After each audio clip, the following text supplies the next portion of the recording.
Actually, more family, more dear side of family. তেখেতে মানে ল'ৰা বিচাৰিছিলে but মই ছোৱালী বুলি I was born as a doctor, so they did not accept us. Hospitalot তেখেতে মানে যোৱা নাই, they did not receive us. মই যেতিয়া 1 month আছিলোঁ মোৰ মা আৰু মোৰ দেউতা got separated. নাই, মোৰ দেউতাৰ একো কন্ট্ৰিবিউশ্যন নাই মোৰ লাইফত। মোৰ মায়ে মোক single-handedly she did everything for me. She did everything to provide for my education, and I owe my success to my mother only. দেউতা ঢুকাইছে তো? হয়, মোৰ successor গোটেই creditটো I will dedicate this to my mother because my mother has worked 2 to 3 jobs at a time. More education or kind of provide for her, and I really owe my success to her.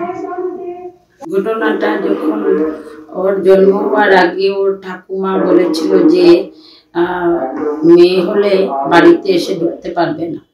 তারপর তো যখন আমার হসপিটালে মেয়ের জন্ম হলো তারপর ওরা কেউ আসেনি। অনেক দিন পর ওর বাবাকে মানে রাস্তা থেকে একজন লোক ধরে নিয়ে এসেছিল রেড ক্রসে।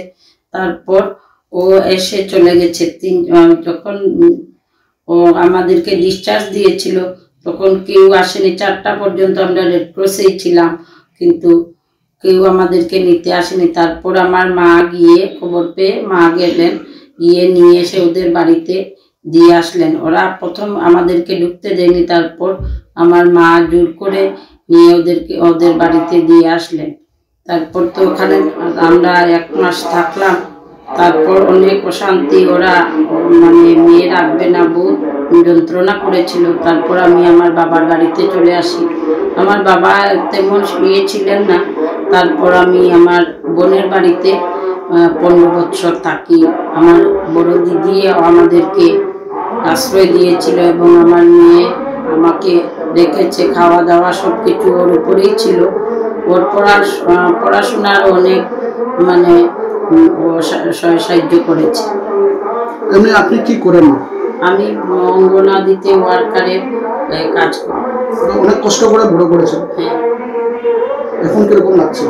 এখন তো অনেক আনন্দ লাগছে যে মেয়েরাও সব কিছু করতে পারে।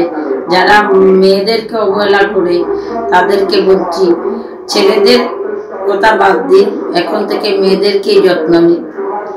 মোৰ এইটো মানে ইচ্ছা আছিলে যে মই কিবা এটা কৰিম so that I can create awareness in the society, because মানে আমালোকৰ ছ'চাইটিত মানে গাৰ্ল চাইল্ডত মানুহে ইমান মানে ছাপোৰ্ট নকৰে in respect of education.